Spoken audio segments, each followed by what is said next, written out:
السلام علیکم ورحمۃ اللہ وبرکاتہ۔ الحمدللہ رب العالمین والصلاة والسلام علی رسول الکریم وعلی آلہ واصحابہ اجمعین، اما بعد فاعوذ باللہ من الشیطان الرجیم، بسم اللہ الرحمن الرحیم۔ والقمر قدرناہ منازل حتی عاد کالعرجون القدیم، بسم اللہ الرحمن الرحیم۔ یسألونک عن الاہلہ قل ہی مواقیت للناس والحج۔ میں سب سے پہلے اللہ سبحانہ وتعالیٰ کا شکر بجا لاتا ہوں، بے پایا درود و سلامتی ہو محمد مصطفیٰ صلی اللہ علیہ وسلم پر۔ محترم ناظرین کرام، گزشتہ ایپیسوڈ میں نے آپ کے سامنے سورج، چاند، آسمان، زمین کا قرآن مجید کیا نظریہ پیش کرتا ہے، کیونکہ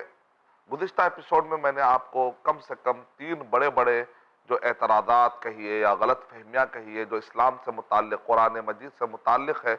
مسلمانوں سے متعلق ہے،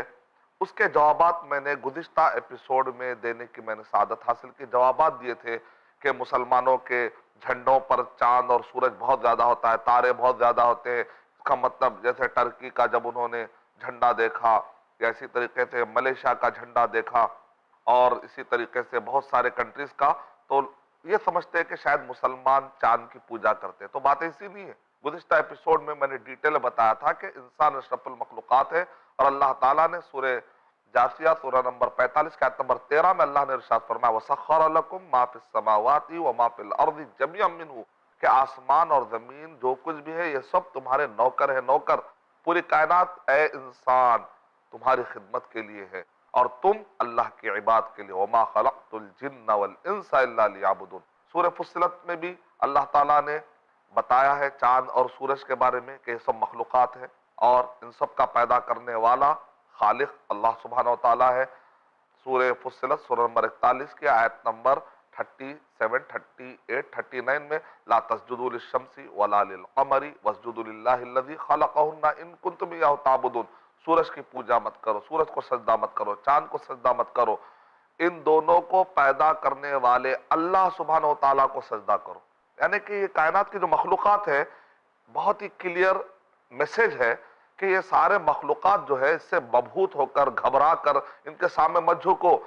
قرآن پڑھنے کے بعد انسان اپنے آپ کو اونچا سمجھتا ہے۔ اگر ایک آدمی قرآن میں نہیں پڑھے گا نا، تو ایک کائنات کو دیکھ کر وہ سمجھتا ہے کہ میں بہت ہی ذلیل ہوں، یہ سورج بڑا ہے، چاند بڑا ہے۔ قرآن پڑھنے والے کو ایک فیل ہوتا ہے کہ میں بہت زبردست مخلوق ہوں، اور مجھے اللہ تعالیٰ کی عبادت کرنی چاہیے، اور پورے مخلوقات کو مجھے استعمال کرنا چاہیے۔ تو بہرحال اس بارے میں ڈیٹیل میں نے گزشتہ ایپیسوڈ میں آپ کے سامنے بتلایا تھا۔ آئیے آج کے ایپیسوڈ میں آپ کو تھوڑے چاند سورج سے متعلق قرآن مجید میں جو معلومات آئی ہیں، یعنی جو مخلوقات ہیں، اللہ سبحانہ تعالیٰ خالق ہے، چاند اور سورج کے بارے میں قرآن مجید میں جو معلومات آئی ہیں۔ ایک ہے فیزز آف دی مون۔ قرآن مجید میں فیزز آف دی مون کے بارے میں کئی جگہوں پر آیا ہے، خاص طور سے 3 مقامات اگر میں آپ کو بتاؤں تو ایک ہے سورہ یونس سورہ نمبر 10 کی آیت نمبر 5، سورہ بنی اسرائیل سورہ نمبر 17 کی آیت نمبر 13 کے بعد، اور سورہ یاسین سورہ نمبر 36 کی آیت نمبر 39 کے اطراف میں اگر آپ پڑھتے ہیں تو اللہ سبحانہ وتعالیٰ نے فیزز آف دی مون، یعنی آپ کو یہ جو چاند نظر آتا ہے کبھی را کی شکل میں اور کبھی الٹا را کی شکل میں، کبھی 14ویں کا چاند مکمل چاند آپ کو نظر آتا ہے، کبھی چاند غائب ہو جاتا ہے، یعنی کہ جو کمزور ہونے والا، جو غائب ہونے والا، وہ تمہارا خدا کیسے بن سکتا ہے؟ کوئی ہے جو اس کو کمزور کر رہا ہے، کوئی ہے جو اس کو باریک بتا رہا ہے، کوئی ہے جو آپ کو نظر آ رہا ہے۔ یعنی کہ سورج، یہ چاند کا آنا جانا، یہ غائب ہونا، اس کا مطلب کوئی ہے جو یہ پورا نظام چلا رہا ہے، پورا سسٹم چلانے والا کوئی ہے، اور وہ ہے اللہ سبحانہ وتعالی۔ اب فیزز آف دی مون کے بارے میں سورہ یونس سورہ نمبر 10 میں اللہ تعالیٰ نے ارشاد فرمایا هو الذی، وہی ہے جس نے جعل الشمس ضیاء، سورج کو اللہ نے روشنی دی، ضیاء، والقمر نورا، اور چاند کو اللہ نے روشنی دی، لیکن سورج کی روشنی غالب ہے، اس لیے اس کے لیے ضیاء کا ورڈ آیا، مؤثر ہے وہ، اور چاند کی روشنی کو نور کہا گیا۔ دونوں کی روشنی میں فرق ہے، یعنی سورج کی روشنی جیسے مان لیجئے کہ آپ نے کچھ روشنی ڈالی آئینے پر، اور آئینے پر پڑنے کا ریفلیکٹ ہوتی ہے، عکس اس کا آتا ہے، تو بالکل اسی طریقے سے چاند پر روشنی پڑنے کے بعد چاند کی روشنی زمین پر اس کا عکس پڑتا ہے، اس کی روشنی پڑتی ہے، وہ ریفلیکٹ ہوتا ہے۔ آگے اللہ تعالیٰ کہہ رہے وَقَدَّرَهُ مَنَازِلَ لِتَعْلَمُوا عَدَدَ السِّنِينَ وَالْحِسَابَ، منازل، یعنی سورہ یونس سورہ نمبر 10 کی آیت نمبر 5 میں اللہ تعالیٰ نے چاند کے منازل کا اللہ نے ذکر کیا، اس سے سال معلوم ہوتے ہیں، اس سے حساب و کتاب رکھنے میں آسانی ہوتی ہے۔ ما خلق اللہ ذالک الا بالحق یفصل الآیات لقوم یعلمون، تو اللہ تعالیٰ کہہ رہے جاننے والی قوم کے لیے آیتیں نشانیاں اللہ تعالیٰ کھول کھول کر بیان کرتے ہیں، اور جو کچھ بھی اللہ نے پیدا کیا وہ حق ہے۔ سورہ بن اسرائیل سورہ نمبر 17 پڑھیے، وَجَعَلْنَا اللَّيْلَ وَالنَّهَارَ آیَتَيْنِ فَمَحَوْنَا آیَةَ اللَّيْلِ وَجَعَلْنَا آیَةَ النَّهَارِ مُبْصِرَةً لِتَبْتَغُوا فَضْلًا مِّن رَّبِّكُمْ وَلِتَعْلَمُوا عَدَدَ السِّنِينَ وَالْحِسَابَ وَكُلَّ شَيْءٍ فَصَّلْنَاهُ تَفْصِيلًا۔ یہاں پر بھی فیزز آف دی مون کی بات کی گئی ہے۔ سورہ یاسین سورہ نمبر 36 کے آیت نمبر 39 کے اطراف میں وَالْقَمَرَ قَدَّرْنَاهُ مَنَازِلَ حَتَّى عَادَ كَالْعُرْجُونِ الْقَدِيمِ، کہ چاند اور اس کے ہم نے منازل بنائے ہیں یہاں تک کہ چاند اپنے منازل طے کرتے کرتے کرتے سو کی ٹہنی کی طرح ہو جاتا ہے، یا تو را یا تو الٹا را کی شکل میں۔ اب اس کو آپ سمجھنا چاہتے ہیں تھوڑی دیر کے لیے، آخر یہ کیا ہے؟ یہ جو فیزز بنتے ہیں آخر یہ کیسے بنتے ہیں؟ کیا چاند چھوٹا بڑا ہوتا ہے؟ چاند چھوٹا بڑا نہیں ہوتا۔ قرآن مجید میں اللہ نے چاند کا پلورل نہیں، چاند کو سنگولر والقمر ہے، اقمار کہیں پر بھی نہیں آیا، کہ چاند چھوٹا بڑا نہیں ہوتا۔ اپیئر جو ہوتا ہے، ہم کو جو اپیئر ہوتا ہے، وہ جو نظر آتا ہے، وہ چاند ہم کو الگ الگ فیزز میں نظر آتا ہے، 29 30 الگ الگ فیزز میں نظر آتا ہے، کبھی پورا کبھی۔ یہ کیسے نظر آتا ہے؟ مثال کے طور پر تصور کریے کہ یہ جو میں ہاتھ آپ کے سامنے دکھا رہا ہوں، یعنی اب میرے سامنے کیمرہ ہے اور یہ ہاتھ ہے اور یہ میرا چہرہ۔ تصور کریے کہ یہ جو چہرہ ہے اس کو آپ تھوڑی دیر کے لیے چاند تصور کریے، اور جو کیمرہ ہے اس ہاتھ کے سامنے جو کیمرہ ہے اس کو سورج تصور کریے آپ، اور یہ زمین ہے۔ اب یہ جو چاند ہے نا، یہ چاند کا طریقہ کیا ہوتا ہے؟ یہ چاند یہ راؤنڈ لیتا ہے، چاند کیا کرتا ہے؟ راؤنڈ لیتا ہے، اور یہ چاند اپنے آپ میں روٹیٹ بھی کر رہا ہے، یہ خود یعنی روٹیٹ کرتے ہوئے جا رہا ہے، یہ روٹیٹ کرتے ہوئے راؤنڈ جا رہا ہے۔ اب یہ روٹیٹ کرنے کے اس کی اپنی حکمت ہے، یہ راؤنڈ کی وجہ سے اپنی ایک حکمت ہے۔ یہ جو فیزز جو آپ کو نظر آ رہے ہیں، یعنی جس وقت پر مان لیجئے کہ یہ چاند ہے اور آپ کا کیمرہ ہے سورج ہے اور درمیان میں زمین ہے، جب ڈائریکٹ سورج کی روشنی اس چاند پہ پڑتی ہے اور اس کی روشنی جا کر زمین پر ریفلیکٹ ہوتی ہے، تو یہ جو وقت ہوتا ہے جو بالکل مد مقابل میں آ جاتا ہے نا، یہ 14ویں کا چاند آپ نے سنا ہوگا، 14ویں کا چاند یہ اس وقت پر ہوتا ہے۔ اب ایسے روٹیٹ کرتے ہوئے جب شروعات ہوتی ہے چاند کی، جس کو ہم کہتے ہیں نیو مون، اس کے بعد جب چاند ذرا سا آگے بڑھتا ہے، جیسے ہی چاند آگے بڑھتا ہے جس کو ہم کہتے ہیں فرسٹ مون،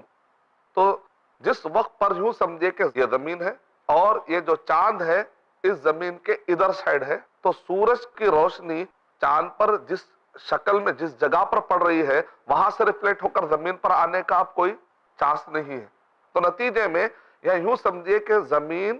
چاند اور سورج اس وقت پر اس کو کہتے ہیں کہ چاند چھپا ہوا ہے، چاند غائب ہو چکا ہے، اسی کو کہتے ہیں نیو مون۔ اب اس کے بعد جیسے ہی پھر وہ اپنا راؤنڈ شروع کرتا ہے، جس کو آپ کہتے ہیں ہوتے ہوتے یہاں پر اس کو کہتے ہیں فرسٹ کوارٹر اپنا پورا کرتا ہے، جیسے ہی وہ پہلا دن آپ کے حساب سے جو ہوتا ہے، جیسے ہی چاند پہلا ایک دن سمجھے آپ اس کا جب ہٹتا ہے، تو سورج کی روشنی سلائیڈ اس چاند کے کنارے پر اس طریقے سے پڑتی ہے کہ وہ روشنی ادھر آپ کو نظر آنا شروع ہوتی ہے، یعنی کہ وہ جو شکل اختیار کرتی ہے، پھر اس کے بعد یہ اور آگے بڑھتا ہے تو ذرا روشنی اور بڑھتی ہے، یہ ذرا اور آگے بڑھتا ہے تو روشنی بڑھتی ہے۔ اس طریقے سے یہ جو آپ کو روشنی کے کناروں پہ روشنی پڑتے جب یہاں تک کہ درمیان میں مڈ منتھ جس کو آپ کہتے ہیں، جب پورا کے یہ مڈ منتھ ہوتا ہے، یعنی وہاں سے لے کر یہاں تک آنے کے لیے کیا ہوا؟ تقریباً 13 14 15 یہ جو مڈ منتھ ہے، وہاں تک آنے کے لیے اب یہاں پر سورج کی روشنی پوری طرح سے پڑ رہی، پھر اس کا آہستہ آہستہ پھر چاند یہاں سے راؤنڈ اپنا کمپلیٹ کرتے جا رہا ہے، تو ویسے ویسے کنارے پر روشنی پڑنے کے تھے، پھر آہستہ آہستہ آہستہ چھوٹا چھوٹا ہوتے ہوتے پھر آخری میں سلائٹ کنارہ ہو جاتا ہے، مطلب ہے کہ اتنی روشنی پڑ رہی۔ تو آپ نے اس سے یہ جو فیزز کریٹ ہو رہے ہیں، یہ چاند جو زمین کے اطراف میں گھوم رہا ہے اور خود بھی ایک خاص قسم سے روٹیٹ ہو رہا ہے، تو اس لحاظ سے اگر آپ دیکھیں گے تو اس کو کہتے ہیں کہ فیزز آف دی مون۔ اور اسی طرح لونار ایکلپس کو سمجھنا ہے، سولار ایکلپس کو سمجھنا ہے کہ جب چاند کے درمیان زمین پوری طریقے سے حائل ہو جاتی ہے، یا اسی طریقے سے چاند زمین اور سورج کے درمیان جب آ جاتا ہے مکمل ایک خاص شکل میں، تو یہ لونار ایکلپس، سولار ایکلپس کا مرحلہ ہوتا ہے۔ اور یہ جو زمین تھوڑی سی ٹلٹ ہے، یہ جو زمین ہے تھوڑی سی ٹلٹ ہے، یہ ٹلٹ ہونے کی وجہ سے جو سیزن آپ دیکھ رہے ہیں، گرما، موسم سرما، یہ صرف زمین کے تھوڑے سے ٹلٹ ہونے میں اتنے بڑے جو سیزن جو آپ کو زمین پر نظر آ رہے ہیں، موسم جو نظر آ رہے ہیں، وہ خالی ٹلٹ ہونے کے پیچھے اتنی بڑی حکمت ہے۔ تو اللہ سبحانہ تعالیٰ نے کائنات کو جو بنایا،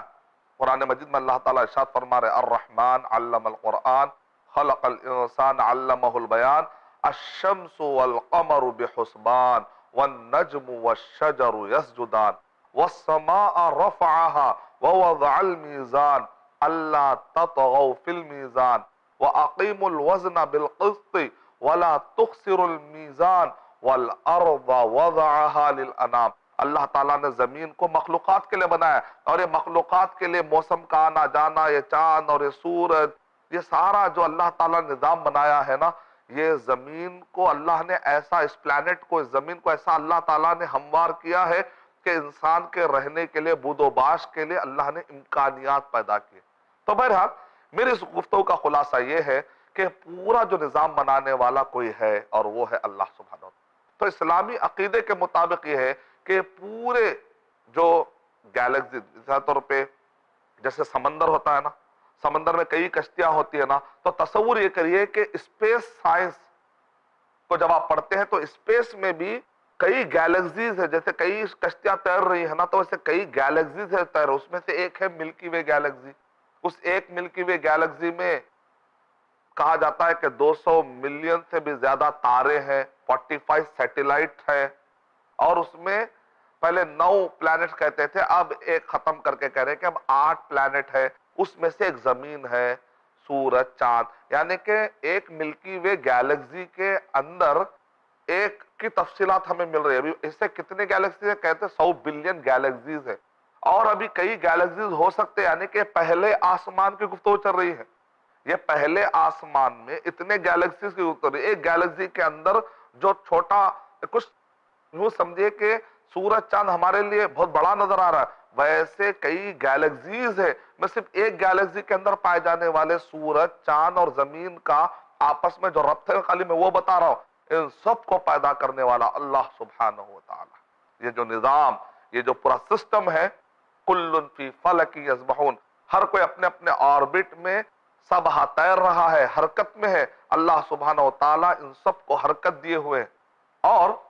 اس کے اندر اگر آپ ایک پوائنٹ غور کریں گے تو اب یہ جو زمین ہے، سورج، چاند، اور زمین کے اوپر 7 لیئرز پائے جاتے ہیں۔ کئی لوگ غلط فہمی میں سمجھتے ہیں کہ 7 لیئر سے مراد 7 آسمان ہے، بات ایسی نہیں۔ ایک آسمان کے اندر 100 ملین گیلیکسیز ہے، اور ایک گیلیکسی کے اندر 200 بلین تارے ہیں، اور 200 بلین، اسی میں سے چاند، سورج کی میں جو بات کر رہا ہوں، یہ پورے گیلیکسیز ملا کر یہ ایک ہی آسمان ہے۔ ابھی ایک آسمان ہی کو سائنس سمجھ نہیں سکی۔ سائنس میں اگر آپ جا کر ڈیفینیشن تلاش کریں گے سائنس کی کتابوں میں، آسمان کس کو کہتے ہیں تو ناٹ ڈسکورڈ یٹ، ابھی پوری طریقے سے ڈسکور نہیں ہوا، یہ اس کا صحیح ڈیفینیشن۔ اللہ سبحانہ وتعالیٰ نے قرآن مجید میں سائنسدانوں کو کام پر لگایا، کہا کہ تم ابھی ایک آسمان کے بارے میں گفتگو کر رہے ہو، ایسے ابھی 7 آسمان، ایسے 7 آسمان ہیں۔ اب یہ جو ایک آسمان کے اندر 100 ملین گیلیکسی کا ایک گیلیکسی جو ملکی وے گیلیکسی ہے، اس کے اندر چاند، سورج اور یہ تاروں کا جو میں آپ کو نظام بتا رہا ہوں، اس کے اندر جو زمین کی میں جو کیفیت بتا رہا ہوں کہ سورج، یہ زمین اور یہ چاند، اور فیزز آف دی مون سمجھانے کی جو میں آپ کو کوشش کر رہا تھا۔ اب یہ جو زمین ہے، زمین کے اوپر جو لیئرز ہے نا، اس کو ایٹماسفیئر کہتے ہیں نا، زمین کے ہے، آسمان سے اس کا کوئی تعلق نہیں ہے۔ 7 آسمان کو لا کر اس میں غضرفوت یا کنفیوز ہونے کی ضرورت نہیں ہے۔ آسمان تو بہت بڑی چیز ہے، بھی ایک آسمان ہم سمجھ نہیں سکے۔ ایک آسمان کے الگ الگ گیلیکسیز میں سے گیلیکسی کا ایک چھوٹا، ایک مائنیوٹس پارٹ، ایک چھوٹی چیز کا میں ڈسکس کر رہا ہوں کہ زمین کے اوپر جو 7 لیئر ہے، وہ پوری اتنی بڑی کائنات میں کہیں چھوٹا سا ایک تنکے کی طرح آپ کو نظر آئے گا اگر غور کر کے دیکھیں گے۔ تو یہ جو 7 لیئرز ہے، جیسے کہ